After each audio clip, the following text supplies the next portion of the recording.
Hi to all, this is Akshita. I am teaching class 8 biology, chapter 7, different ecosystem. Previous వీడియోలో మనం ecosystem అనేటువంటి term ఎలా వచ్చింది and next దాన్ని ఎవరు ప్రపోజ్ చేశారు, ఈ విధంగా ఇంకా మనం ఎన్విరాన్మెంట్ని డిస్క్రైబ్ చేయడానికి ఎటువంటి టర్మ్స్ యూజ్ చేస్తాం, ఈకోలాజికల్ సిస్టమ్ అని and next habitat, biome. So ఇటువంటి టాపిక్ మొత్తం మనం కవర్ చేసాం ఫస్ట్ వీడియోలో. ఈ వీడియోలో మనం types of ecosystem and remaining lesson గురించి డిస్కస్ చేసుకుందాం.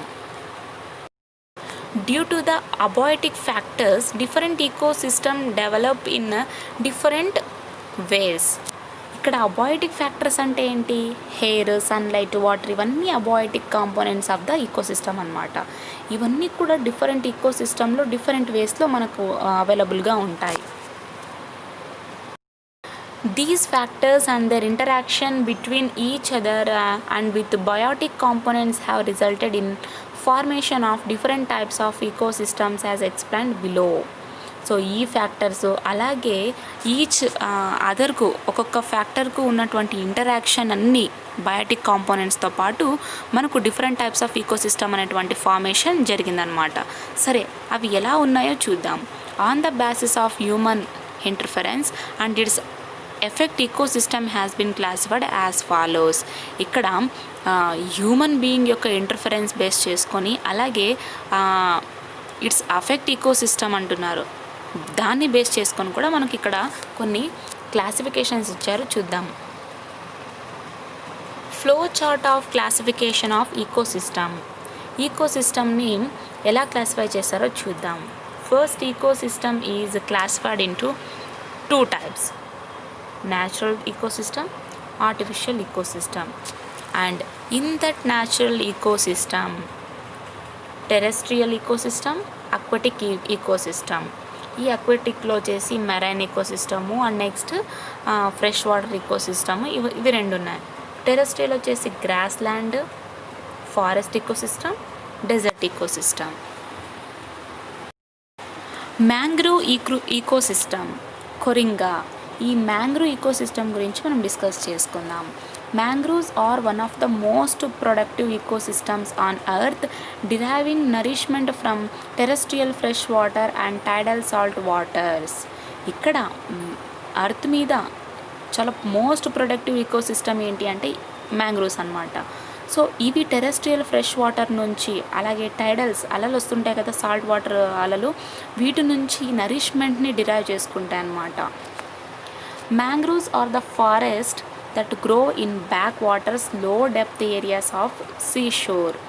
ఈ మ్యాంగ్రూవ్స్ వచ్చేసి అడవుల్లో ఉంటాయి.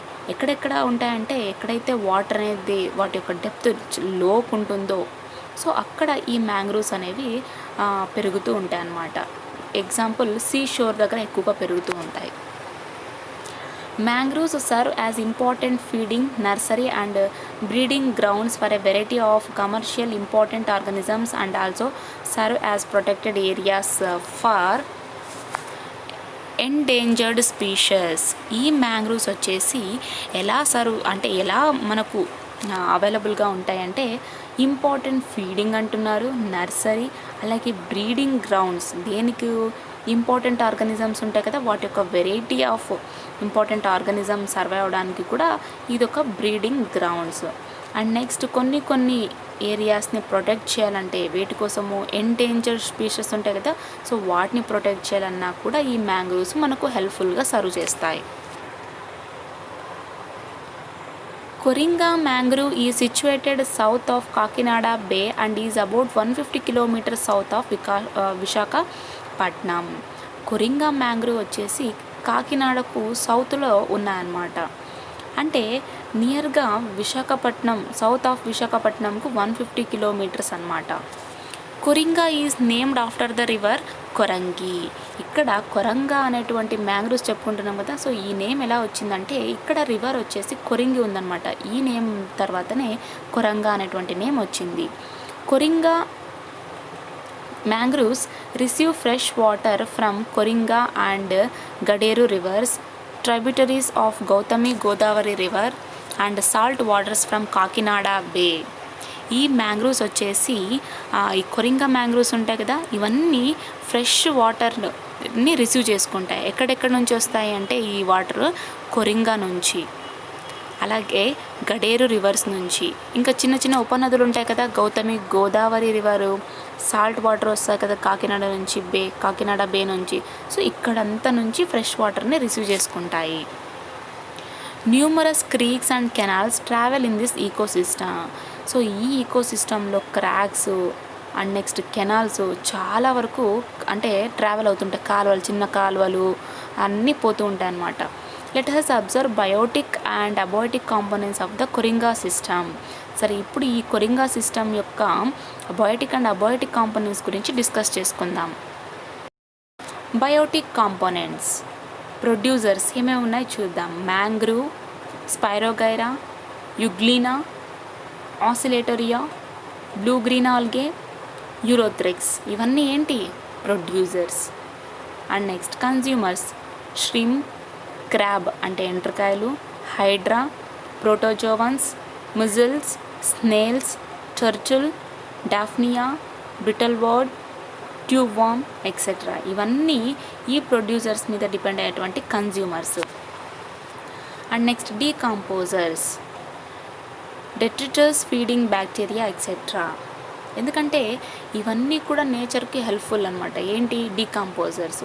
సో తిరిగి మన ఎన్విరాన్మెంట్ అంటే తిరిగి మన ఈకోసిస్టమ్ హెల్తీగా స్టేబుల్గా ఉండాలంటే డీకంపోజర్స్ కూడా అవసరం. కాబట్టి ఈ కొరింగా మ్యాంగ్రూవ్ ఈకోసిస్టంలో డిటరస్ వచ్చేసి డీకంపోజర్స్ అనమాట. అండ్ నెక్స్ట్ అబయోటిక్ కాంపోనెంట్స్ ఏంటి? Salt and fresh water, air, temperature, soil etcetera. ఈ మ్యాంగ్రూవ్ ఈకోసిస్టంలో సాల్ట్ ఉంటుంది, and next fresh water, air, temperature, soil etcetera. Do you know, మీకు తెలుసా? It is said that there are more micro organisms in the sea than there are stars in the universe. Wow, ఏం చెప్తున్నారు చూడండి. మన యూనివర్స్లో ఉన్నటువంటి స్టార్స్తో చూసుకున్నట్టయితే సీలో ఉన్నటువంటి micro organisms వాటి యొక్క నంబరింగ్ ఎక్కువ అని చెప్తున్నారు. The world's ocean host 32 of the 34 known phyla on earth and ocean between 5 lakhs and 10 million marine species. ఇక్కడ ఈ ప్రపంచంలో ఉన్నటువంటి ఓషన్స్ ఉంటాయి కదా, సో ఈ ఓషన్స్లో 34 నోన్ ఫైలా అంటే 34 నోన్ ఫైలలో 32ని రిసీవ్ చేసుకుంటాయంట. అండ్ నెక్స్ట్ ఈ ఓషన్స్లో ఉన్నటువంటి బిట్వీన్ ఎక్కడ 5 lakhs to 10 million marine species వరకు ఓషన్లో అంతా అవైలబుల్గా ఉన్నాయి. Species diversity is as high as 1000 per square meter in the Indo-Pacific Ocean and new oceanic species are continuously being discovered. ఇక్కడ spacious diversity వచ్చేసి చాలా ఎక్కువ అన్నమాట. ఎక్కడ చూసుకున్నట్టయితే ఇండో పసిఫిక్ ఓషన్లో చూసుకున్నట్టయితే అది కూడా 1000 per square meterలో చూసుకున్నట్టయితే స్పీషియస్ డైవర్సిటీ ఎక్కువగానే ఉంటుంది. అలాగే కొత్త ఓషనిక్ స్పీషీస్ కూడా ఇక్కడ ఎప్పుడూ కంటిన్యూస్గా డిస్కవర్ అవుతూనే ఉంటాయి. We have studied that a living community cannot live in isolation. It lives in an environment which supplies its material and energy requirements and provides other living conditions. ఇక్కడ మనం ఒకే సిచ్యువేషన్లోనే అంటే ఐసోలేషన్లో మనం లివింగ్ కమ్యూనిటీ అనేది ఉండదన్నమాట. So అందుకని చెప్పి ఒక ఎన్విరాన్మెంట్లో ఉంటున్నాము అంటే మనకు కావాల్సినటువంటి మెటీరియల్స్ అవైలబుల్గా ఉండాలి, ఎనర్జీ రిక్వైర్మెంట్ కావాలి, లేదా ఇంకొక లివింగ్ థింగ్స్కు సూటబుల్ కండిషన్స్ కూడా ప్రొవైడ్గా ఉండాలి. The living community together with the physical environment forms an interacting system called the ecosystem. ఇక్కడ లివింగ్ కమ్యూనిటీ కలిసి అంటే ఫిజికల్ ఎన్విరాన్మెంట్తో కలిసి ఒక ఇంటరాక్టింగ్ సిస్టమ్ని ఫామ్ చేస్తాయి. సో దాన్ని ఏమంటున్నాం? Ecosystem. And ecosystem can be natural or artificial, temporary or permanent. ఇక్కడ మనం ఈ ఈకోసిస్టమ్ ఒకటి న్యాచురల్ ఉండొచ్చు లేదా ఆర్టిఫిషియల్ ఉండొచ్చు. అందులో కూడా మరి టెంపరరీ ఉండొచ్చు లేదా పర్మనెంట్ కూడా ఉండొచ్చు. A large grassland or a forest, a small track in a forest or a single log, an edge of a pond or village an aquarium or a manned spaceship can all be regarded as ecosystem.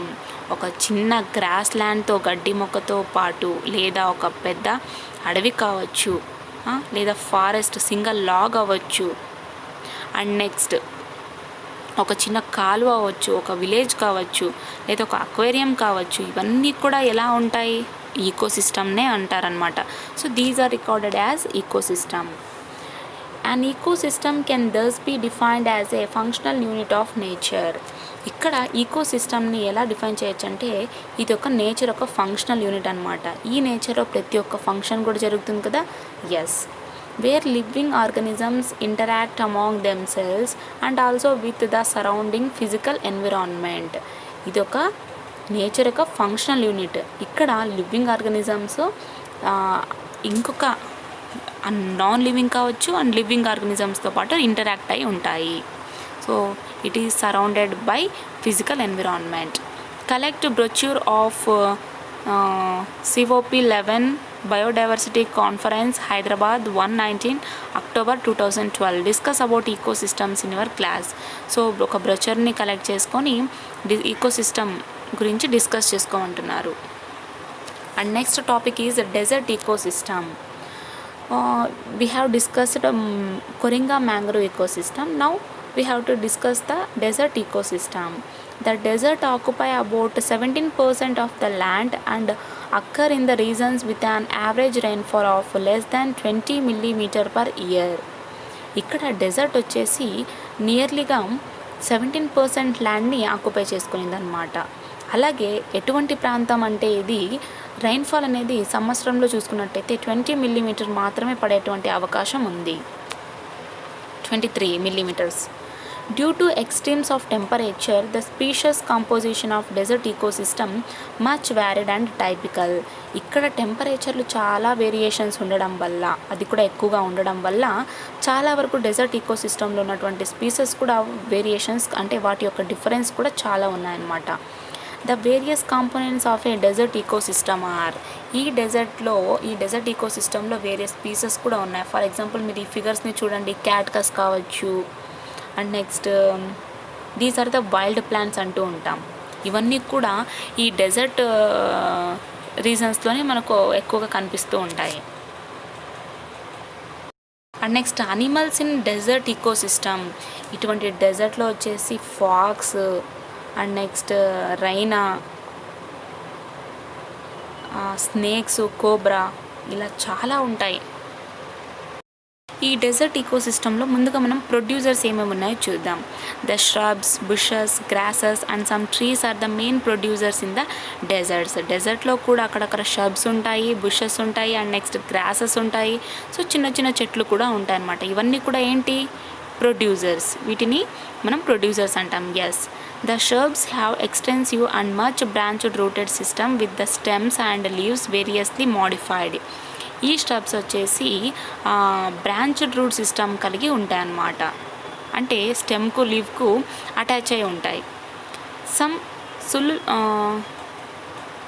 సక్సులెంట్ cacti are also found in desert. So ఇటువంటి type of producers కూడా మనకు డెజర్ట్లో అవైలబుల్గా ఉన్నాయి. These store water in their stem to be used during the time of water scarcity. ఈ స్టెమ్లో water అనేది store అయి ఉంటుంది అనమాట. ఎటువంటి ద ప్లాంట్స్లో సక్సులెంట్ క్యాట్కి అన్నాం కదా. సో ఇక్కడ అనమాట వీటి స్టెమ్లో వాటర్ అనేవి స్టోర్ ఉంటాయి. ఇవి ఎప్పుడు యూజ్ అవుతాయంటే మనకు నీటి కొరత ఎప్పుడైతే వస్తుందో అప్పుడు ఇవి యూజ్ అవుతాయి. Some lower plants such as lichens, xerophytes, mosses and blue green algae are also found there. ఇక్కడ కొన్ని లోవర్ ప్లాంట్స్ అంటే చిన్న చిన్న ప్లాంట్స్, లిచెన్స్ కావచ్చు, xerophytes, బ్లూ గ్రీన్ ఆల్గే ఇవన్నీ కూడా మనకు డెజర్ట్లో కనిపిస్తూ ఉంటాయి. And next consumers. Only a few animals are found in desert. కన్జ్యూమర్స్తో చాలా వరకు మనకు అనిమల్స్ చాలా తక్కువ కనిపిస్తాయి, ఎందుకంటే అక్కడ టెంపరేచర్ వేరియేషన్స్ చాలా ఉంటాయి కాబట్టి. And next the most common animals are those reptiles and insects which are able to live under xeric conditions. ఇక్కడ చాలా వరకు కామన్గా ఉండేటువంటి అనిమల్స్ ఏంటి అంటే రెప్టైల్స్, అంటే పాములు రిలేటెడ్, స్నేక్స్ రిలేటెడ్, వీటినే మనం రెప్టైల్స్ అంటాం. సో రెప్టైల్స్ రిలేటెడ్ అనిమల్స్ చాలా ఉంటాయి, అలాగే ఇన్సెక్ట్స్ కూడా ఉంటాయి అన్నమాట. సో ఇటువంటి కండిషన్స్లో ఇవి బతకగలవు. Mammals and insects which are able to live under xeric conditions. Mammals అంటే మనమే హ్యూమన్ బీయింగ్స్ వస్తాము, అండ్ నెక్స్ట్ ఇన్సెక్ట్స్ కావచ్చు, ఇవన్నీ కూడా ఇటువంటి కండిషన్స్లో కూడా నివాసం చేయగలవు. Mammals are represented by a few species of nocturnal rodents. Some birds are also present. The camel call the ship of desert. ఇక్కడ మమ్మల్స్ వచ్చేసి నాక్చురల్ రాడన్స్ యొక్క స్పీసెస్ అని అంటూ ఉంటాం. అలాగే ఇక్కడ కొన్ని బర్డ్స్ కూడా ఉంటాయి. ఇక్కడ మనం ఈ డెజర్ట్లో మనం క్యామెల్ని షిప్ ఆఫ్ డెజర్ట్ అంటూ ఉంటాం. Feeds on tender. సో ఈ క్యామెల్ వచ్చేసి టెండర్ మీద ఫీడ్ చేస్తాయి, అంటే the tender shoots of the plants యొక్క టెండర్ షూట్స్ ఉంటాయి కదా, సో వీటి మీద ఫీడ్ డిపెండ్ అయి ఉంటాయి. And is to store large quantities of water in its stomach. ఈ క్యామెల్లో ఇంకొక ప్లస్ పాయింట్ ఏంటి అంటే లార్జ్ క్వాంటిటీ ఆఫ్ వాటర్ని కూడా స్టోర్ చేసుకున్నటువంటి కెపాసిటీ ఉంది. The larger animals including carnivores are scarce. ఇక్కడ చాలా వరకు కార్నివోర్స్ వచ్చేసి చాలా తక్కువగా ఉంటాయి అన్నమాట. The desert animals have various morphological and physiological adaptations which enable them to live in such extreme environment. Desert animals వచ్చేసి చాలా వరకు మార్ఫలాజికల్ అండ్ ఫిజికలాజికల్ అడాప్టేషన్స్ కలిగి ఉంటాయి. ఇవి ఇటువంటి ఎన్విరాన్మెంట్లో కూడా నివాసం చేయడానికి ఇట్ ఎనేబుల్స్ అన్నమాట. And next decomposers. Due to poor vegetation, మనకు డెజర్ట్ అనగానే వెజిటేషన్ చాలా వరకు తక్కువగా ఉంటుంది. So and less amount of dead organic matter. ఇక్కడ ఇంకా మనకు ప్రొడ్యూసర్సే చాలా వరకు తక్కువ అనుకుంటే ఇంకా కన్జ్యూమర్స్ ఈ డెడ్ ఆర్గానిక్ మ్యాటర్ అంతా ఎక్కడి నుంచి వస్తుంది అంటే no, decomposers also few. So ఇవన్నీ ఉన్నాయి, ప్రొడ్యూసర్స్ కన్జ్యూమర్స్ తక్కువ అంటే డీకంపోజర్స్ కూడా ఇంకెలా ఉంటాయి, చాలా తక్కువగానే ఉంటాయి. They are thermophilic fungi and bacteria. ఆ డీకంపోజర్స్ ఏంటి అంటే థర్మోఫిలిక్ ఫంగై అలాగే bacteria. Why should we appreciate the role of decomposers? So ఈ డీకంపోజర్స్ని మనం ఎందుకు అప్రిషియేట్ చేయాలి అంటే మన అర్త్ మీద బ్యాడ్ బ్యాక్టీరియా అంటే చనిపోయినటువంటి డెడ్ ఆర్గానిక్ మ్యాటర్ కావచ్చు, ఇవన్నిటిని కూడా ఇవి క్లీన్ చేస్తాయి అన్నమాట. సో అందుకని చెప్పి మనం డీకంపోజర్స్ని ఖచ్చితంగా అప్రిషియేట్ చేయాలి. అండ్ నెక్స్ట్ వీడియోలో మనం లెసన్ని కంప్లీట్ చేద్దాం. Thank you.